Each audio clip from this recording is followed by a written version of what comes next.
AI is now smart enough to perfectly copy your voice. Yes, your real voice, the one you use to speak to your bank. OpenAI CEO Sam Altman just said AI has fully defeated voice prints. That means if your bank still uses voice verification, you're at risk. Because AI can now create voice clones that sound just like you. Imagine someone calling your bank, using your voice, and saying, "Yes, this is me. Please transfer the money."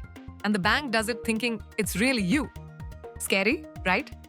Altman warned about a major fraud crisis coming soon because of this. So what should you do? Always enable two-factor authentication.